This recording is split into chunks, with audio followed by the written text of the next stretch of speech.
Shalom, folks. This is Brother D with DevotedToYah.com, Devoted to Yah YouTube, Devoted to Yah Facebook, Devoted to Yah at gmail.com. Devoted to Yah everything.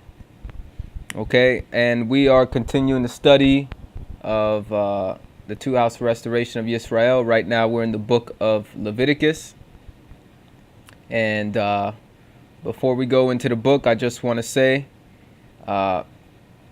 chapters 1 through 3 are about different types of offerings.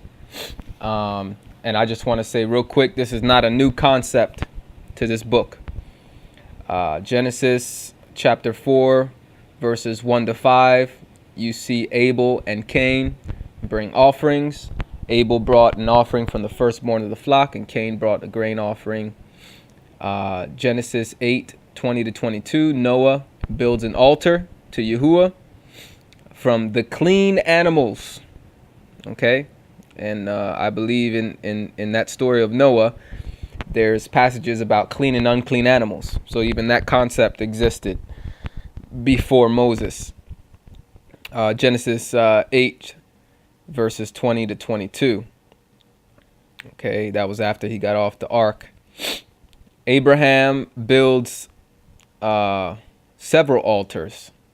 Okay, Genesis 12, 7 and 8, chapter 13, verse 4, and verse 18, and chapter 22, verse 9. All right. Isaac built an altar. Genesis 26, verse 25. Jacob built altars.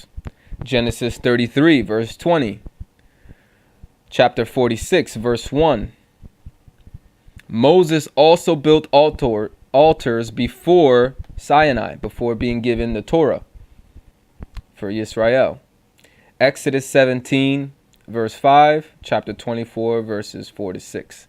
Now, I don't intend on doing, and this is not intended to be an in-depth study. It's just we're doing a quick overview on each book. We're trying to capture the story of Yisrael in each book, all the way till we get to the Brit Hadashah, what's known as the New Testament. And we're going to see how it all comes together. The goal of this study is to determine whether the Torah that was given to Moses, the law that was given to Moses, is relevant for the believer in the Messiah today. Okay? This is intended primarily for Christians. This study is intended primarily for Christians. Secondly, for Israelites, believers, Messianic believers who are just coming into the faith and embracing Torah. So this will be good for you guys too. All right. So Leviticus chapter 1 to 3, I see that it's different offerings, grain offerings, different types of offerings. One thing I noticed is that each offering needed a priest before it could be a pleasing aroma to Yahuwah.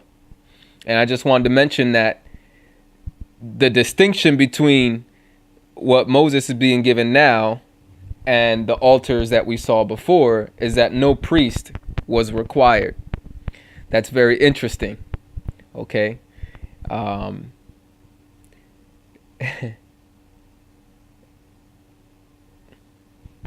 I just wanted to pose a quick question, and I don't want to get into it too much. Maybe we can study this in the future, but what does that mean for us today?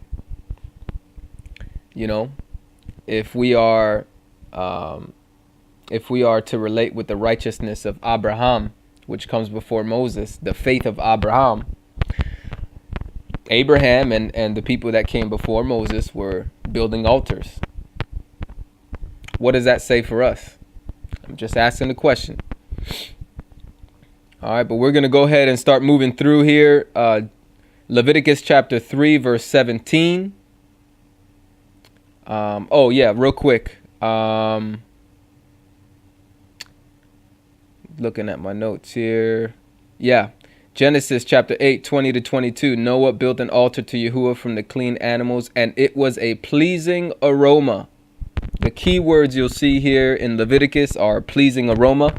After all the altars and sacrifices and offerings, pleasing aroma is Yahuwah's stamp of approval. that means he accepted it.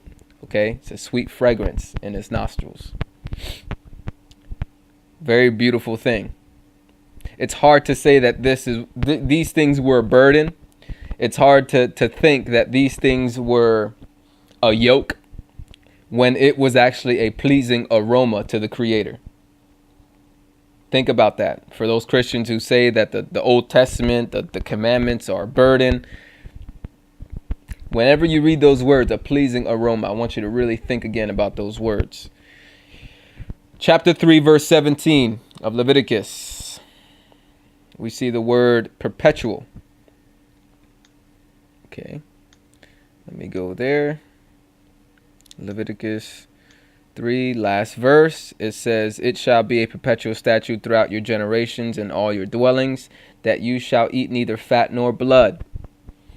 Okay, this verse came up in Genesis chapter 9, verse 4.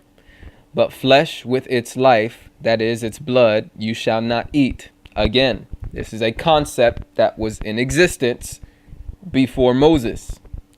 Very interesting and worthy to note. Okay, and we'll get more into that in the future. Leviticus 7:26, Leviticus 17:10, Leviticus 17, verse 14. At any time, you can pause, rewind this video. That's why I'm making it. So I'm gonna keep going. Whenever you see this word perpetual, it's very powerful. That means it's long term.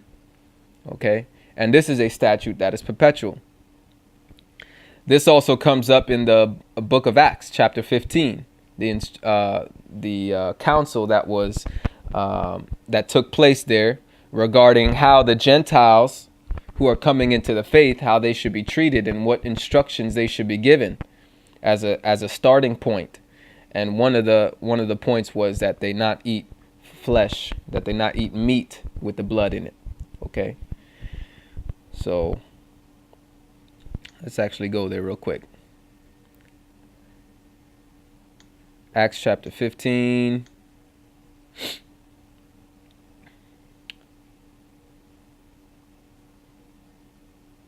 And we will be getting into this chapter in the future when we get to the book of Acts. All right.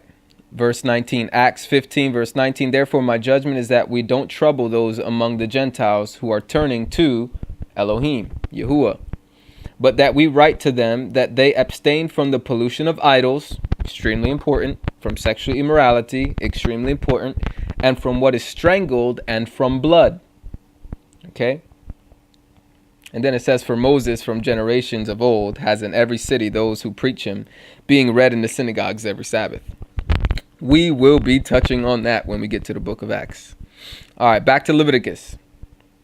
Get my notes here. Chapter 4 of Leviticus, verses 1 to 2, 13 to 15, and 20 to 21. This is regarding what to do when Yisrael sins as a whole. Okay, so we're going to go to that. 1, 2, 13 to 15. Yahuwah spoke to Moshe, saying, "Speak to the children of Israel, saying, if anyone sins unintentionally in any of the things which Yahuwah has commanded not to be done, and does any of them," and it goes on, verses 3 to 12, talks about a specific sacrifice for the priests. But I'm going to get back to that. But let's go to 13. So, if anyone sins unintentionally, that's the topic here. So they sin ignorantly. Verse 13, "If the whole congregation of Yisrael sins, and the thing is hidden from the eyes of the assembly, and they have done any of the things which Yahuwah has commanded not to be done, and are guilty, when the sin in which they have sinned is known," when it's made known, "then the assembly shall offer a young bull for a sin offering, and bring it before the tent of meeting. The elders of the congregation shall lay their hands on the head of the bull before Yahuwah, and the bull shall be killed before Yahuwah." Okay, so we have the elders of the congregation. These are the older men, the more mature men. They have a responsibility.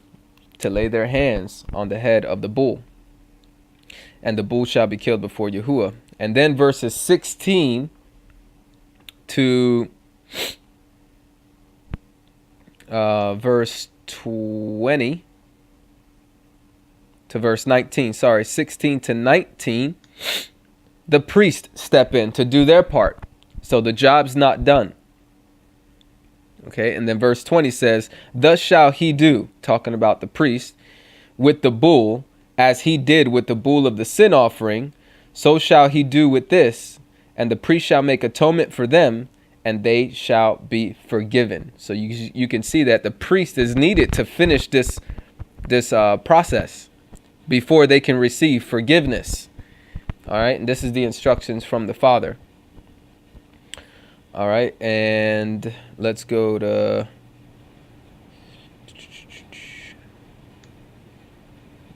I have here 20 to 21.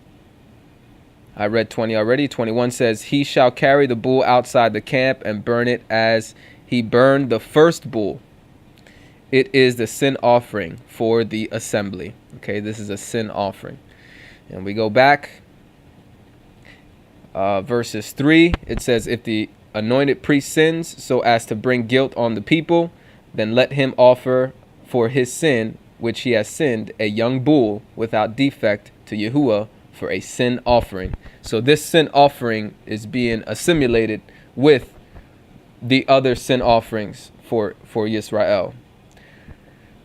Okay, so everything's pretty much copying that. So when the priest sins, when Yisrael as a whole sins, unintentionally, ignorantly, that's the point here. And something I want to bring up is this concept still exists. The concept of unintentional sins.